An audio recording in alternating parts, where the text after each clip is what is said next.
నవరాత్రి ఎందుకు జరుపుకుంటారు? దుర్గాదేవి ఎలా జన్మించింది? స్వయాన ఈ ముల్లోకాలను ఏలే బ్రహ్మ విష్ణు శివుడే అంతం చేయలేని మహిషాసురుడు ఎవరు? పూర్వం మహిషాసురుడు అనే రాక్షసుడు అతని ఘోర తపస్సుతో బ్రహ్మదేవుని మెప్పించి ఒక వరం పొందాడు. ఆ వరంతో అతన్ని ఏ పురుషుడు కాని దేవుడు కాని చంపలేరు. ఈ వరం చేత అతను గర్వంతో ప్రపంచాన్ని నాశనం చేయడం మొదలు పెడతాడు. దేవతలను సైతం స్వర్గం నుండి బయటకు తరిమాడు. అందరూ బ్రహ్మ విష్ణు శివుడు దగ్గరికి వెళ్లి ఈ హింసను ఆపమని వేడుకుంటారు.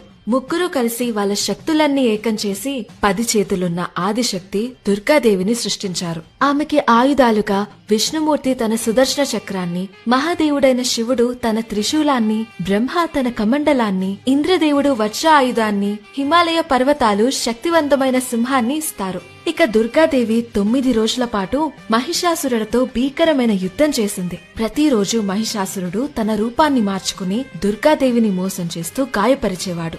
అప్పుడు దుర్గాదేవి కూడా ప్రతిరోజు తన రూపాన్ని మార్చి యుద్ధం చేస్తూ ఉంటుంది. అలా 10వ రోజున మహిషాసురమర్దిని రూపంలో ఆమె త్రిశూలంతో మహిషాసురుణ్ణి సంహరించింది. అయినా కూడా అమ్మవారి కోపం తగ్గలేదు.